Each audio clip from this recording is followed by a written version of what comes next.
जगदंब जगदंब जगदंब नवरात्र उत्सव 9 दिवस मातेने वेगळी रूपं घेऊन महिषासुरावरती मात्र प्रहार केला. संपूर्ण देवदेवतांनी मात्र आपली वेगवेगळ्या प्रकारची आयुधे दिली मातेला आणि मातेला एक प्रकारची मात्र शक्ती प्रदान करून महिषासुराचा वध केला. पण नेमका तो महिषासूर नेमका कसा प्रकट झाला, नेमकी त्या महिषासुराची नेमकी काय कथा आहे आणि त्याच्यामुळं नेमकं कशा प्रकारे नेमकं त्याला मारावं लागलं, नेमकं महिषासुराला वर कोणता होता, त्याचा उत्पत्ती नेमक्या पृथ्वीतलावरती कशी झाली आणि मग त्याला त्याच्या नाशासाठी नेमकं ह्या भगवतीला, ह्या सती मातेला, ह्या पार्वती मातेने, नेमकं ह्या जगदंबेने नेमके कशा प्रकारचं नेमकं रूप घेऊन त्या दानवाचा नेमका नायनाट केला. बघूया तो महिषासूर नेमका ह्या पृथ्वीतलावरती कसा प्रकट झाला, त्या महिषासुराची कथा. दानवराज महिषासुर के जन्म की कहानी. महिष से कैसे हुआ जन्म, इसलिए उसका नाम पड़ा महिषासुर. हम सभी जानते हैं कि देवी दुर्गा और महिषासुर के बीच 9 दिनों तक एक भयानक युद्ध हुआ और विजयादशमी के दिन माँ दुर्गा ने महिषासुर का वध कर दिया. पर न के बराबर लोग महिषासुर राक्षस के जन्म के बारे में जानते हैं. आज हम इस राक्षस के महिषासुर के जन्म की कथा सुनाएंगे. नमस्कार मित्रों, स्वागत है आपका. मैं योगेश जी ठाणगे आपके सामने पेश कर रहा हूँ महिषासुर का जन्म कैसा हुआ. शुभकामनाएं पुराणों से कहानी है श्रृंखला में आज हम नई कहानी लेकर आए हैं. दानव कौन थे और कहां से आए. मित्रों, प्रजापति दक्ष की बहुत सी कन्याएं थी. उनमें से 13 कन्याओं के हुआ महर्षि कश्यप से हुआ था. महर्षि कश्यप एक ऋग्वेदी ऋषि थे और उनका सबसे पहला उल्लेख ऋग्वेद में आता है. इन 17 कन्याओं में दनु भी शामिल थी और इसी दनु के पुत्र बाद में दुनिया के दानव कहलाए. कश्यप ने दक्ष प्रजापति की 17 पुत्रियों के साथ विवाह किया.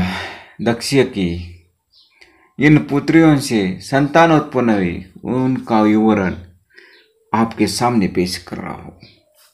अदिति से आदित्य देवता प्राप्त जन्म ले, दिति से दैत्य जन्म हुआ, दनु से दानव जन्म हुआ और काष्ठा से अश्व आदि, अनिष्ठा से गंधर्व, सुरसा से राक्षस, इला से वृक्ष, मुनि से अप्सरागण, क्रोधवशा से सर्प और सुरभि से गौ और महिष, शर्मा से स्वापद हिंस्र पशु, ताम्रा से शेन गरुद आदि और तिमी से यादवगण जल जंतु, विनता से गरुड़ और अरुण और कद्रु से नाग, पतंगी से पतंग और यमिनी से शलभ, ऐसे पुत्र प्राप्ति हो गए.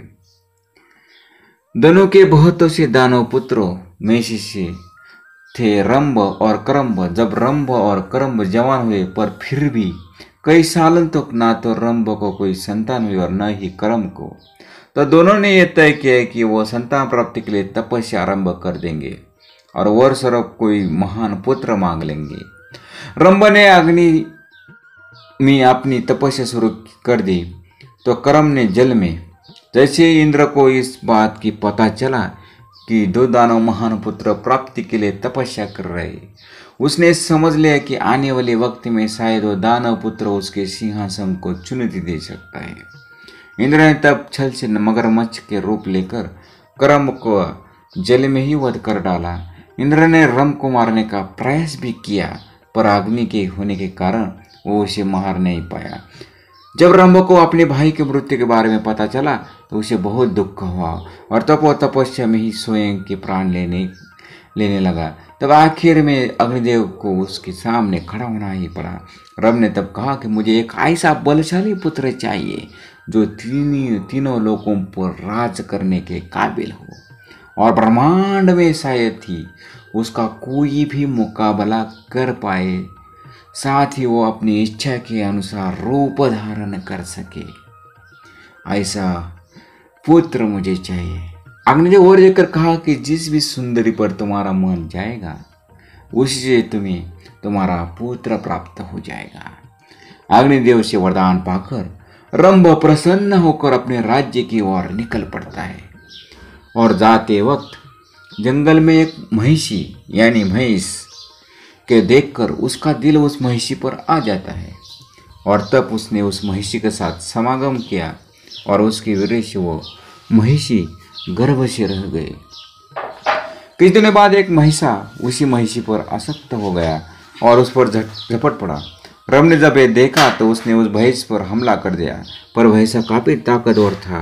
उस झपट में रंभ की मृत्यु हो गई। पास ही से कुछ यक्ष गुजर रहे थे। उन्होंने उस भैंसों को भगाकर भैंसी की रक्षा की। साथ ही वे रंभ का दाह संस्कार भी करने लगे।